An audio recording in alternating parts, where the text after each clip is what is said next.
Good morning friends, this is Rajkumar Yadav और आज मैं आपके लिए एक बहुत इंपॉर्टेंट क्वेश्चन चैप्टर 2 से लेके आ रहा हूँ। अगेन ये डिवीजन का ही है, तो डिवीजन भी आपको समझ में आएगा एक बार और अगेन, लेकिन इसमें जीरोस फाइंड करने होते हैं। तो देखो क्वेश्चन क्या है। क्वेश्चन मैंने लिया है क्वेश्चन नंबर 3 एक्सरसाइज 2.3 का एनसीईआरटी की क्वेश्चन नंबर 3 लिया है। इसमें 3x टू द पावर 4 फिर क्यूब देन स्क्वायर और ये 1 डिग्री और -5। तो आप सोचोगे कि यहाँ पर 4 डिग्री है तो इसके जीरोस कितने होंगे, तो 4 होंगे। 4 जीरोस 4 डिग्री वाला है, तो उनमें से 2 जीरोस ऑलरेडी उसने दे रखा है। We have to find out other 2 zeros. 2 zeros हमें पहले से पता है, 2 जीरोस और हमें चाहिए। तो हम कैसे फाइंड करते हैं, ये बहुत इंपॉर्टेंट क्वेश्चन है, तो आप इसको ध्यान से देखें।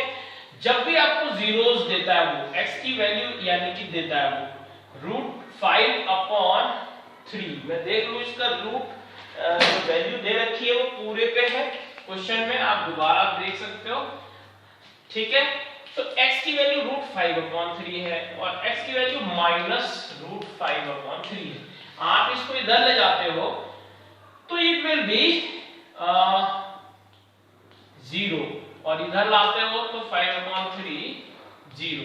इन दोनों की मल्टीप्लाई करूं तो ये a माइनस b है और ये a प्लस b है, तो इनकी मल्टीप्लाई मैं कर रहा हूं, ठीक है। तो यहां a माइनस b और a प्लस b, तो a square minus b square is equal to 0। a plus b और a माइनस b का फॉर्मूला, तो x स्क्वायर माइनस 5/3 रूट खत्म हो गया स्क्वायर से। तो यू विल सी दैट कि x स्क्वायर यहां पे 3 एलसीएम ले लो तो 3x square minus 5 equal to 0। 3 इधर चला जाएगा तो 3x square minus 5 equal to 0, क्योंकि ये 0 हो गया। तो अब आपको पता है कि जो 2 जीरोस हैं उनसे एक 2 डिग्री का एक पॉलिनोमियल आ गया। अब मेरे को बाकी के 2 जो निकालने हैं, जो फाइंड करने हैं, तो मुझे करना क्या होगा वो ध्यान से देखें आप।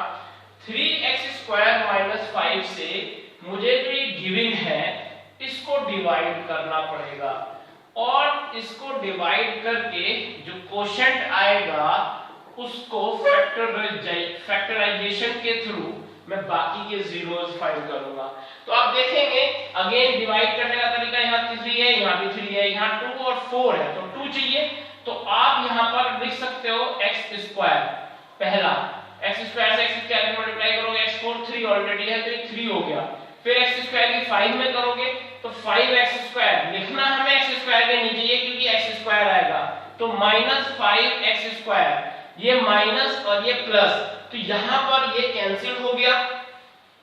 अब आप देखोगे 6x क्यूब 5 - 2 करोगे तो ये 3x स्क्वायर, और अब आपको इक्वल करना है क्यूब के, तो 3 है और यहाँ 6 है, तो 2 तो और चाहिए आपको, ठीक। फिर 2 3 6 तो हो जाएगा। x क्यूब है और यहाँ पर है x स्क्वायर, तो यहाँ x एक और चाहिए, तो 2x की 3x स्क्वायर में करोगे तो 2 3 6 हो गया। फिर x की x स्क्वायर में तो x क्यूब, तो ये पूरा बराबर इक्वल आ गया। 2x की 5 में करोगे तो यहाँ से ये कॉपी कर लिया करो, ठीक है। अब 2 5 10x, तो ये माइनस का 10x। आप देखोगे कि ये मैंने साइन चेंज किया, ये कैंसिल, ये कैंसिल, 3x स्क्वायर माइनस 5 ये बचा।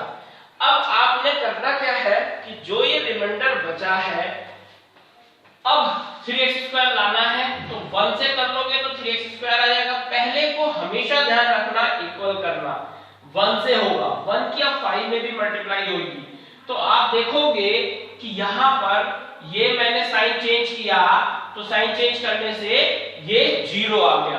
अभी जो 0 आ गया तो आपके पास यहाँ पर जो px था, ये वाला जो px था, यानी कि 3x to the power 4 6x cube -2x square -10x -5 ये था, इसको आप 3x स्क्वायर -5 तो लिख ही सकते हो, ये पहले वाला, इनटू ये जो अभी अभी आपका जो डिवाइड करके आया है वो लिख सकते हो।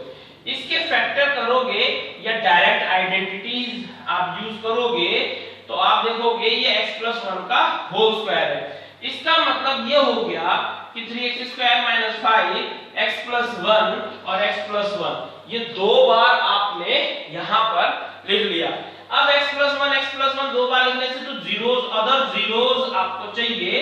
कैसे आप फाइंड करोगे, x प्लस 1 को 0 रखोगे तो इट विल बिकम -1 एंड दूसरे वाले को 0 रखोगे।